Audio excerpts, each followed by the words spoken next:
they will try to bait you to share. Remember, they need your vulnerabilities as the swords and the machetes they use to maintain power in the relationship. And if you don't hand your vulnerabilities over to them, then they will start shaming you for being closed off and being incapable of intimacy and trust and closeness. How do we figure out our holes and our wounds first?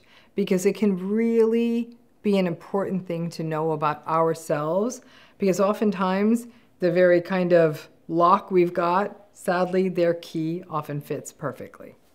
It's very easy when we're talking about narcissistic relationships to get caught up in the idea of red flags and the charm offensive and all of the stuff that either makes the narcissistic person so irresistible in the beginning, or the signs that we should have been clever enough to see. I have talked to enough survivors to know that there really aren't always red flags that made sense until we look backwards. And think about when you have watched, for example, a mystery movie or a TV show or a film that had little signs, like little hidden Easter eggs scattered throughout it. So you'd have to watch it again to get them. But that means that you didn't get them probably the first time. And unlike, you can go back and watch a murder mystery movie as many times as you want, but there are rarely do-overs in life.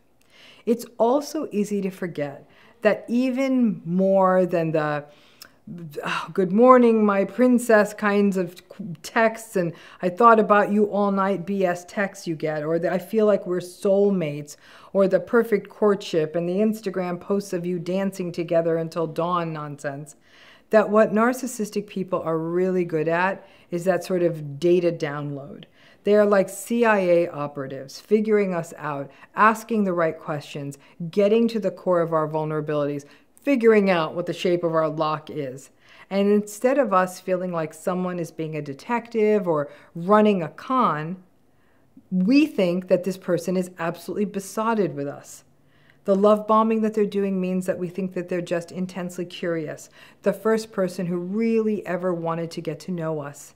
And if that comes on the heels of childhood and familial relationships, where you also never felt seen or heard once upon a time, it's a lot more seductive than a candlelight dinner or a good morning text. Because the best way to avoid narcissistic people in adulthood, there isn't much you can do to avoid it when it's parents and family, but new onset relationships in adulthood is obviously not to get into one of these relationships in the first place. And that's not easy to do, right? There's some things we can do, little bits, like we can get knowledgeable about narcissism. We can recognize that it's real. We can build up our discernment muscle, give ourselves permission to be discerning, figure out what people need, and all of that is a key piece of individuation. And part of all of that are those unmet needs that we have always had, right? If you had narcissistic parents, it's not unusual to have the deep and acute need to be really seen, heard, regarded, valued, or respected, or even held, acknowledged when you walk into a room. It can seem like if that happened, you would feel whole again. Now, if that had happened when it should have, it wouldn't be so powerful. But in the absence of that, it fosters a sort of yearning in us, right? Those unmet needs that sort of lock, as it was little lock-shaped holes in us, key-shaped holes in us, may be a need for trust and safety, and things like money, the sense that it would be sort of physically protected and kept safe, confidence, ambition in another person. All those things may be stand-ins for that. When a person is standing in front of us, we make certain assumptions or interpretations about them. We may see the person who's talking a big game or is deeply confident. We may see them as having it together and that they know what they want and that can be experienced as safety. These superficial, shiny, narcissistic characteristics and tactics can be interpreted and experienced as us having someone sort of filling a hole, like I said, filling in that lock in us that we want filled. We all have those parts of ourselves. Think of it as a craving for food. The argument is that sometimes we crave foods that might contain a nutrient that we need. Unless you're craving spicy Cheetos or Oreos, then you're on your own, because that's not about nutrients, and I definitely feel you on those cravings. But when that charm and charisma, confidence, swagger, curiosity, that it feels like exactly that they're exactly what we wanted, and that the universe has sent them to be our person. But when that feeling comes up, stop, look inward and ask yourself, what deeper issue, what deeper feeling in me, what deeper need in me is being addressed here? Because knowing that is crucial, just for us to know even before we meet anyone, before we descend into the possibility of a manipulative phase with somebody. And when trauma bonding kicks in and we start making excuses, it gets tricky. Love bombing works because the interaction of whatever they are selling and whatever it is that we need. That's why the same narcissistic bag of tricks doesn't work for everyone. Someone you fall hard of, a narcissistic person you fall hard for, perhaps a friend of yours would have been turned off from the very beginning. Not because your friend is smarter than you or more discerning necessarily, but because what is being delivered by the shiny new love bomber is not what they need. And vice versa. Some of your friends may have fallen into narcissistically abusive relationships that you realize that you wouldn't have been vulnerable to this person. We all have different keyholes, wounds, call them what you want. I mean, I think personally to myself, I had a friend who got in deep with a really gorgeously well put together, really stylish narcissistic person who knew about fancy stuff and wine and stuff, and was a horrible person and monstrously manipulative. I don't like fancy stuff, and I don't like people who know about fancy stuff. So that kind of thing would not have filled that space in me.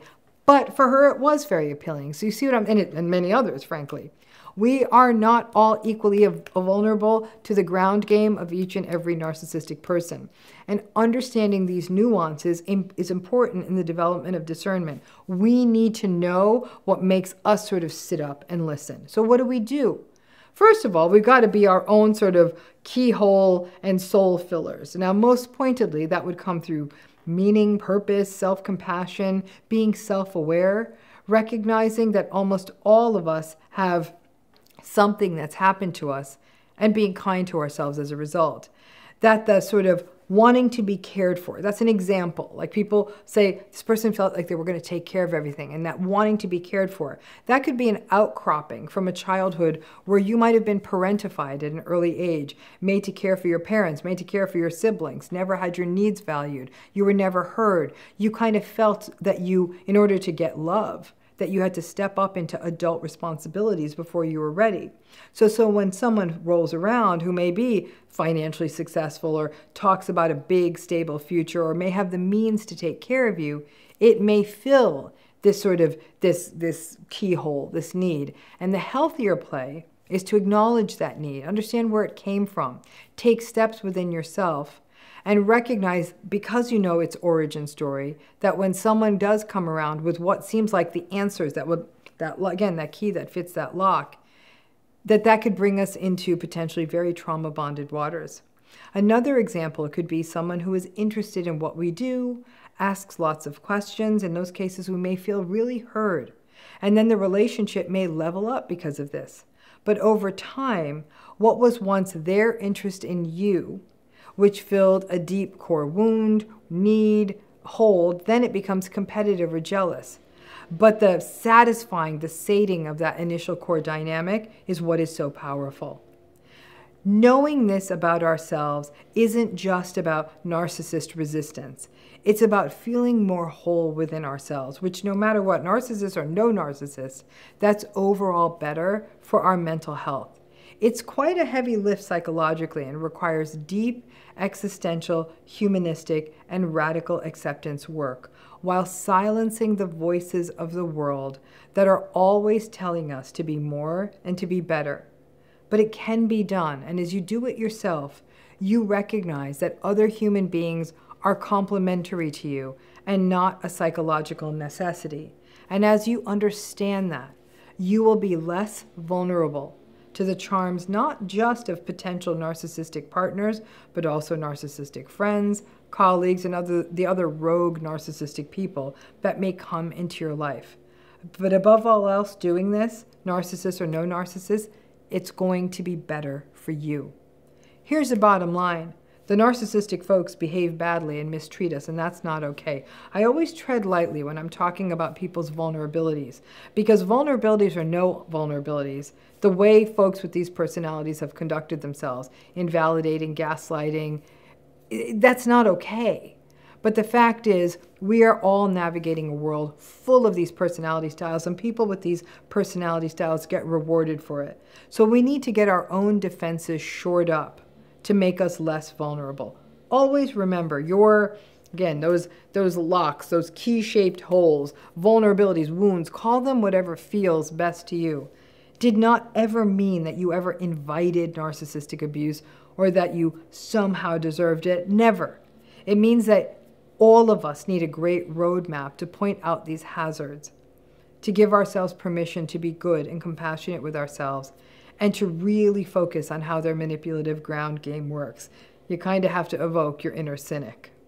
There is a complex series of steps that happens between the first contact with a narcissistic person we meet when we are an adult and getting sucked into the vortex. We have to get honest with ourselves about our myopias, the things that we sometimes miss because someone comes along with exactly the thing we feel we need. And if someone rolls up and fills one of those spaces within us, one of those needs, we start to associate with them. We start to associate them with that being that sort of need filler.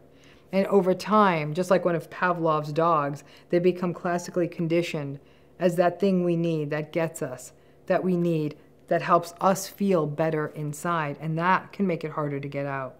All of us have the capacity to fill those spaces in ourselves. We all have to be aware of them, recognize where they come from, and grieve them. But also be aware that just when someone does come along and starts filling them and addressing them, to recognize that we are naturally more vulnerable at those times. If you're lucky, this sort of person who fills these spaces in you is a good person, and then you're off to a very beautiful relationship. If you're not so lucky, then it's a narcissistic person who has figured out those holes in you and has given you exactly what you need, which makes it all the more powerful and hurtful when they take it away once they have your supply exactly where they want it. So much of what healing from narcissistic relationships are, and then as we heal and get back out in the world again, pay attention to it, is also being aware of these patterns within ourselves. The things in us that, why we might say that, the reason a ambitious person was so important was because you came from a home where you had very financially irresponsible parents. We can always sort of make sense of that. But the earlier you can make sense of that, ideally before you make the decision on new relationships, new jobs, new friendships, can make a big difference. And above all else, remember, you have the capacity in you to be that for yourself. Never outsource the work of your soul. Insecurity, sadly, is a rather universal phenomenon. All of us have something where we don't feel completely self-possessed on it. In the luckiest cases, it's people who are lighthearted, like, I can't bake a pie, or can't change the oil in my car. For other people, it goes a little deeper. They feel insecure about their entire body image, about their intellect, and then they limit themselves in the situations they'll put themselves into, or they'll minimize themselves, or they won't try for their goals because they just feel like they're insecure. They're not good enough. That insecurity message often comes from many of us from childhood, where people simply weren't paying attention or weren't communicating to us our strengths. Kids learn their strengths by being told by adults. If they get enough communication about their strength and resilience as a child, they internalize that. And as adults, they don't need to hear it from the world anymore. They're pretty self-possessed of what they know. None of us know everything. Trust me, you'd never want to eat a pie I can bake, but I write well. We know our strengths, we know our limitations, and that's what sort of the core of a sense of security is. However, the only person more insecure than all the rest of us who have our little bits of insecurity are the narcissists, who are experiencing what we call pathological insecurity. And the reason I call it pathological is for a few reasons. Number one, it's a lot more severe than what the rest of us are. It's like me and my pie. Like, I know I can't bake a pie, so I won't try to make my own pie crust. And if I did, I know it's not going to be very good, and I probably wouldn't be hurt if someone said something bad about it. Like, yeah, I know. And I have that insight. And I have my insight about, all of us have insights about what our other traits are. I'm incredibly stubborn. I know that about myself, and that can often make me a bad travel companion. Narcissists don't have insight into their insecurities. They think they're all that and then some. They're grandiose, they're great, they're perfectionistic. They think they're on top of the world. They're the best. And they expect the world to validate them. Why? Because they don't really believe that. Here's the rub. They're not in touch with that. Whereas I can sit here and tell you I can't bake that damn pie. They're not in touch with the fact that they are insecure. It is such a deep, deep, driven down into their primitive core part of themselves that their whole world is organized around protecting that damaged inner core that they have without even knowing that that's what they're doing. Because of that pathological insecurity that they do not have insight into, they are often very angry. And all of their defenses are around protecting that. That's why they're often rageful. That's why they often disproportionately brag about themselves. It's why they're grandiose. It's why they're entitled. It's why they lack empathy. All of that to protect that core, dark, demonic insecurity they have. Here's where it gets tricky. Think of it as a big fish eating a little fish. Both fish. Okay? The narcissist in this case is the big fish. Their insecurity is much bigger than ours. But we got some. Many of us who've ever been in a relationship with a narcissist will reflect on the fact that, damn, this narcissist almost literally figured out what my vulnerability was, and they went right in there. It's like they were paying such attention to me. And in some ways, that's one of the narcissist's great talents. That's why they're such good salespeople. They're able to identify that vulnerability and exploit it to their advantage. Initially, they will take that vulnerability and say, are you kidding me? You're a great pie baker. You're beautiful. You're so smart. You're so great. They win you over, but they remember it. And after the love bombing's done and down the road, they'll go after your body image or your attractiveness or your intellect or your pie baking. They'll remember that vulnerability. The very way they drew you in, put it into some sick vault in their mind, and use it later on to invalidate you. Their insecurity not only makes them so good at sensing out other people's insecurities, but it also means that they play upon. It's almost like they take, if they're the big fish with this much insecurity, we're the smaller fish with our smaller bit of insecurity. Not only do they suck us in, they magnify our insecurities. They can often leave us feeling that the world is a more dangerous place than it is. They're often quite hypersensitive and paranoid, so that drives it. They may make us feel like things aren't going to go well for us. Why? Because if they diminish our belief in ourselves, make us feel like, oh, are you kidding me? You're never going to go to graduate school, or you're never going to get that job, or I can't see you getting that promotion. You're not going to try. And if you don't try, and if you don't succeed, then their insecurity that you might actually go up or even exceed them, become a bigger fish than them, they can keep you right down where they need you. That's what I mean about the very pathologically insecure preying on the less insecure. I have been alive 54 years. I recently had a birthday. And in my 54 years, I have never met someone who doesn't have at least one insecurity. Sometimes they're charming and sweet and well-managed insecurities, and sometimes they're quite overwhelming. But those insecurities not only make us lovely, but they render all of us a tiny bit vulnerable. Let's use that salesperson analogy again. If you go into a place and you're going to make a purchase, and that salesperson senses that one vulnerability you have, let's say you don't like the size of your hips or a part of your body. A salesperson's clever enough to sense that, or you would communicate it, they're going to try to tell you that this article of clothing is going to completely address that.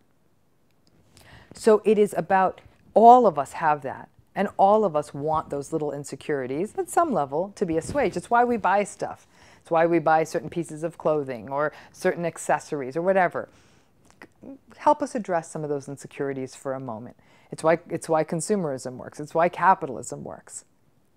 But when it comes down to it, that insecurity, if you meet someone for a healthy relationship, we've both got them. And I actually say one of the definitions of a loving relationship is when two human beings come together and you both become aware of each other's insecurities, that from a place of love, you protect them in that space.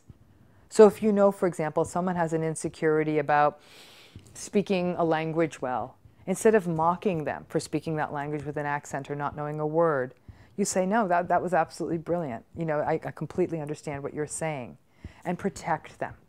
That's love. The pathological insecurity of the narcissist, where they exploit your insecurities and weaponize them and use them against you, that's not love. People who grew up in narcissistic family systems often get much more insecurity that takes them from childhood into adulthood, because not only did they not get normal levels of mirroring, they experienced lots of invalidation, lots of confusion, and they spent most of their time being the narcissistic supply for their parent. Those insecurities can make a person even more vulnerable to the pathological, rageful, angry insecurity, the big fish insecurity, as it were, of the narcissist. This dynamic is really important to know, because one thing that often happens is that for any of us who have normal levels of insecurity, we know how important it is to us that somebody understand us. That if somebody knows we have an insecurity, that we're like, thank you for understanding my insecurity and being kind. We want someone to cut us some slack for that. That makes it more likely that we're going to cut the pathological insecurity, the big fish insecurity of the narcissist, that we're going to cut them some slack too.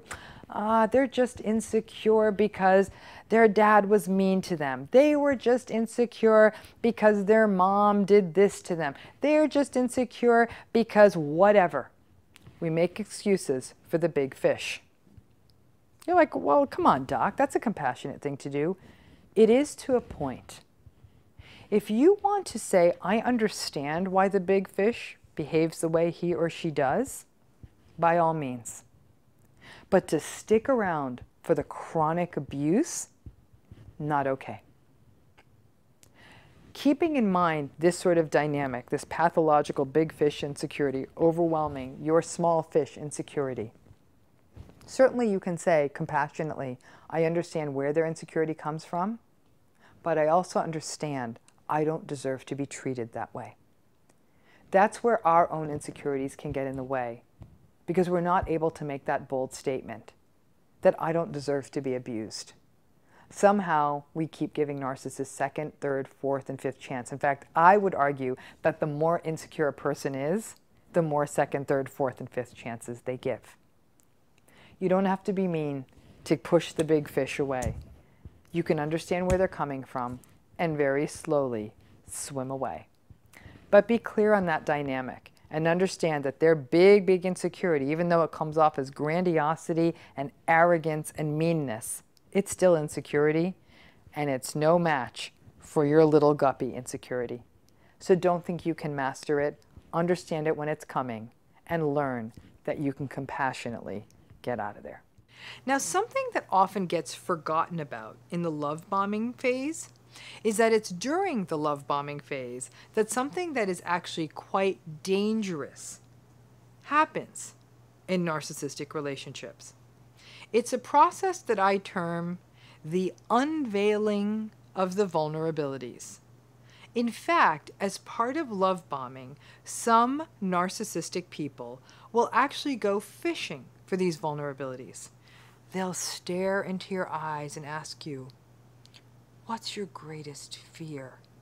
Or what are you most worried about? Or what don't you like about yourself? You'll think, ooh, this is the beautiful sharing of love. This is what a relationship should be, talking about stuff deep. And I'm in something now with someone who wants to go deep and have these deep conversations. The narcissist may even play with you a little and share some of their vulnerabilities, though I'm not so sure they're giving you a true look at theirs. But the vulnerabilities may be shared, and a good love bomber may even promise to forever protect you and keep you safe, and some such fiction. If you do try to pull the narcissist's vulnerabilities out, they may pull a clever gambit saying something like, oh, come on, I'm happy to talk about it, but you never get to talk. You're always the kind of person who makes time for other people. Now it's your turn to share about yourself. They're just like the wolf in Little Red Riding Hood. All the better to use them against you in the future, my dear. But they don't say it. They just let you talk. And then the day comes, and it will come. Maybe it'll start in the devalue part of the relationship. It will definitely happen in the discard. And it sure as hell will happen if you don't fall for the Hoover. They will use your vulnerabilities against you. They will use every wound, fear, trauma, secret that you ever mentioned to them. All will be mobilized and turned into weaponry, and then bam. The way they do this might come in through really awful emails, text messages, letters, phone messages, or just in good old-fashioned conversation. They will go after anything that is one of your vulnerabilities. They will go after your appearance, or your work, or your parenting, or your friends, or your family, or your mental health, or your physical health, or your traumas. Anything they know will get to you. It's actually a cruel and clever gambit. They use precisely the one weapon you cannot fight back against. You are often so blindsided that somebody would do this or could do this that you're not able to easily recover when you see that someone's doing this to you. And your sympathetic nervous system reactions will kick in. If you have any history of trauma and someone does this to you, it is really difficult to recover. A sort of overwhelming with emotion that can leave you frozen, depressed, detached, and in the most severe cases, even dissociated. The narcissistic personality and their constant monitoring of the world around them for threats, their use of projective defenses, coupled with their tendency towards vindictiveness, but all of this happening against a background of being quite interpersonally cunning and calculating, is what underlies them doing this. There is not a single narcissistic or high conflict personality person I have ever heard of in which this mobilization and weaponization of another person's vulnerabilities does not occur at some point. Every divorce, every family bust-up, every business or workplace dismantling. When the relationship goes south with a narcissist, watch out. Any confidence, weakness, secret, or vulnerability will be played back for you to shame you. It is actually one of their most gruesome plays, and is often the one that when I work with survivors, they will often say to me, this was the final hammer's blow. Now that you know that they're capable of this, it really begs forever the question, is this ever going to be a healthy place to hang out? All trust is gone after that. I leave clients to decide for themselves, right? Some people go back. But even when you go back to any kind of human relationship where someone could do this to you, the relationships remain eggshell and betrayal-ridden wastelands. This, using your vulnerabilities against you, is really poisonous when it comes from a parent. They know exactly your vulnerabilities because they have been there from the very beginning. They know the things that scare you at night. Your tendency to wet your bed, your struggles with weight, your experiences with bullying, your lisp, your challenges with math, even your trauma histories. And a narcissistic parent, if the battles between you and them get dark enough, they'll go there. This has actually been some of the worst narcissistic abuse that I've ever seen, as a person is forced to grapple with childhood wounds that happen to a child's mind, but have to manage it on an adult battlefield. This approach of weaponizing and using a person's vulnerabilities against them will also often be used in divorces. Somewhere in your 20-year marriage, you may have shared who knows what, a youthful indiscretion, a wild night you had when you were young and hadn't even met your partner yet. And yet, in a deposition or other court proceeding, you will be painted as a wild partier, or as a person of weak moral character, or as a person who is struggling with addiction. In the workplace, this also becomes a real problem, because within the workplace with a colleague or someone, you may share something that, if known, could be detrimental for the workplace or your place in it. For example, a little bit of gossip or a secret you learned about the workplace. And while there may be some protections against this, the reputational damage to you in the workplace will definitely persist. Obviously, when we talk about healthy relationships, as trust gets built, sharing vulnerabilities is good. Obviously, walking around with everything in your life bottled up is never good for us. Being open with ourselves and those we trust, feeling whole with those that we love and who are safe, that's a healthy relationship.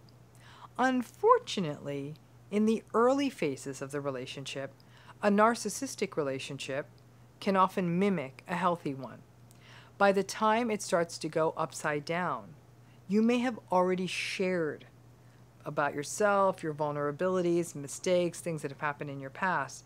And so that means the narcissistic person already has the weaponry. It's actually very interesting. I was watching a documentary about the sex cult NXIVM, and one of the weapons they used in this cult was something that they called collateral. In essence, the people who were sort of higher in the cult hierarchy, the more abusive people, they would ask for the cult members to prove their devotion and loyalty to the cult, to the system, by sharing something like a nude photograph or a family secret or other secret that the person would never want to have revealed as collateral to sort of cement the relationship. Now, let's face it, anyone who's in a cult is too confused to fully understand what's happening to them, and often will buy into this sort of fantastical idea of transparency and trust and belonging and all the stuff that the cults are so good at falsely promising. The cult leaders then put that collateral in their back pocket to use against the member should they decide to speak out or step away from the system or from the cult. Calling it collateral is certainly a fancy and nicer word than calling it what it is, which is extortion.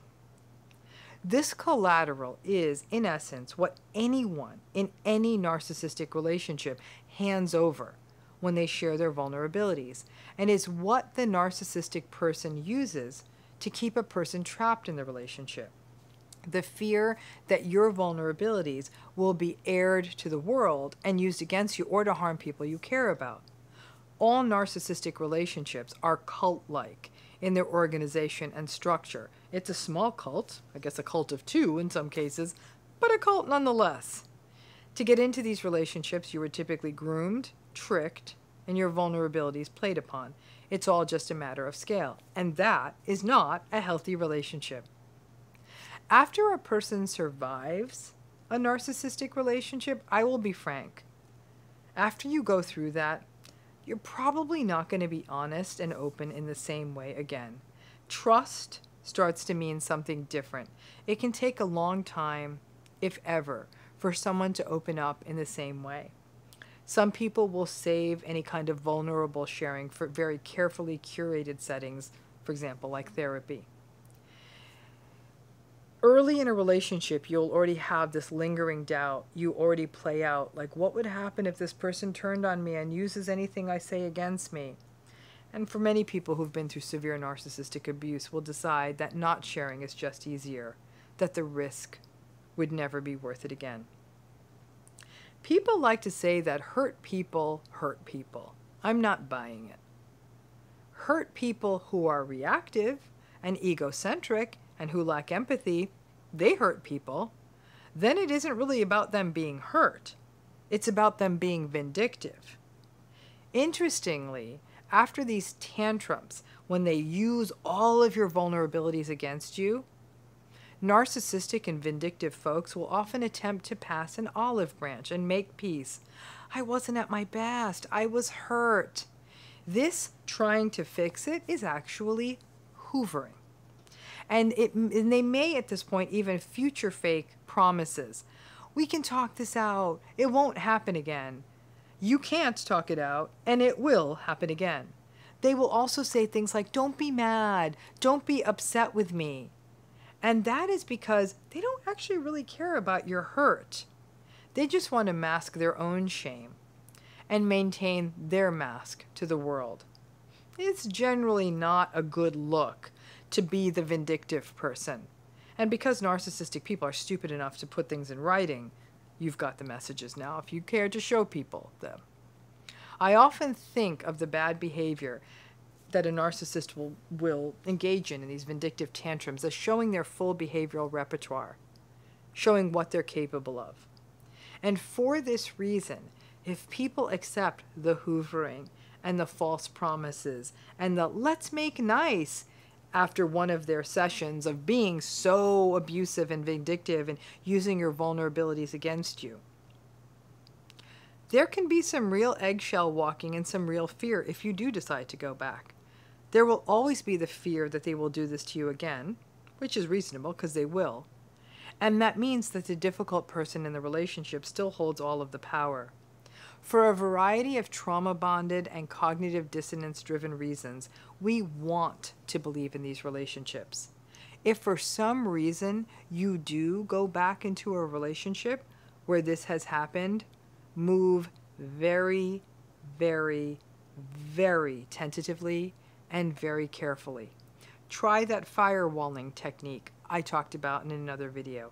Try gray rocking and share nothing that can ever be harmful to you. In essence, you really are living in the truth of a narcissistic relationship.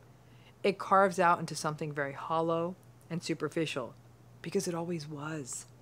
They will try to bait you to share. Remember, they need your vulnerabilities as the swords and the machetes they use to maintain power in the relationship. And if you don't hand your vulnerabilities over to them, then they will start shaming you for being closed off and being incapable of intimacy and trust and closeness, and portray you as some sort of cut-off, friendless, cold, robotic introvert.